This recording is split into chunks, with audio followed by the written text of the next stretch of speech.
आयुष कोमकरच्या हत्या प्रकरणी जेलमध्ये असलेल्या लक्ष्मी अंदेकर आणि सोनाली अंदेकर यांनाही अजित पवारांच्या राष्ट्रवादीकडून एबी फॉर्म देण्यात आलाय। अंदेकर यांच्या वकिलांच्या मार्फत दोन्ही अर्ज भरण्यात आले होते। पुण्यातील प्रभाग क्रमांक 23 रविवारपेठ आणि नाणापेठ या प्रभागासाठी दोघींनी उमेदवारी अर्ज भरलाय। बंडू अंदेकर जो पुण्याच्या मध्यवर्ती भागामध्ये गुन्हेगारी गँग चालवतो, त्याच्या घरात राष्ट्रवादी काँग्रेस अजित पवार गटानं 2 जणांना तिकीट दिले। आता सोनाली अंदेकर कोण आहे तर सोनाली अंदेकर राष्ट्रवादी काँग्रेसच्या नगरसेविका राहिलेल्या आहेत। वनराज अंदेकर जे माजी नगरसेवक होते, ज्यांची हत्या झाली होती, त्यांच्या त्या पत्नी आहेत। आता आयुष कोमकर हत्या प्रकरण वगळता तिच्यावरती दुसरा कुठलाही गुन्हा दाखल नाहीये। वनराज अंदेकरची हत्या झाल्यानंतर सोनालीवरती अंदेकर कुटुंबियांची जबाबदारी आलेली होती। अंदेकर कुटुंबाचं वर्चस्व असलेल्या नाणापेठेत वनराज नंतर सोनाली राजकीय गाडी चालवणार अशा चर्चा गेल्या 2 महिन्यांपासून सुरू होती। मात्र 5 सप्टेंबर रोजी आयुष कोमकर हत्या प्रकरणामध्ये सोनालीचा सहभाग असल्याचा निष्पन्न झाल्यावरती पोलिसांनी त्यांना देखील अटक केली होती।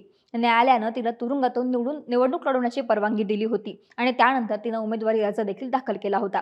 यासोबतच लक्ष्मी अंदेकर कुख्यात गुंड बंडू अंदेकरची भाऊजाई आहे। लक्ष्मी अंदेकरनं आज पुण्यातील प्रभाग क्रमांक 23 मधून राष्ट्रवादी काँग्रेसचा एबी फॉर्म भरला। आयुष कोमकर हत्या प्रकरणामध्ये लक्ष्मी अंदेकरचा थेट सहभाग नसून बंडू अंदेकरच्या घरात कट रचण्यात सहभाग असल्यानं तिला अटक करण्यात आली होती। लक्ष्मी अंदेकरनं 2017 मध्ये प्रभाग क्रमांक 17 मधून उमेदवारी मिळवत राष्ट्रवादी काँग्रेसच्या तिकिटावरती थेट नगरसेविकेचं पद भूषवलं होतं। तुरुंगात असतानाही त्यांनी महानगरपालिका निवडणुकीसाठी अर्ज दाखल केला होता। महत्त्वाचं म्हणजे बंडू अंदेकरनं सुद्धा उमेदवारी अर्ज भरलाय। अजित पवार त्याला एबी फॉर्म देतील अशी चर्चा होती, परंतु आयुष कोमकरच्या हत्या प्रकरणामध्ये त्याचा प्रत्यक्ष सहभाग असल्यानं प्रकरण अंगाशी येईल हे पाहून त्याला उमेदवारी देणं दादांनी टाळलं। म्हणूनच बंडू अंदेकरनं अपक्ष उमेदवारी अर्ज दाखल केला।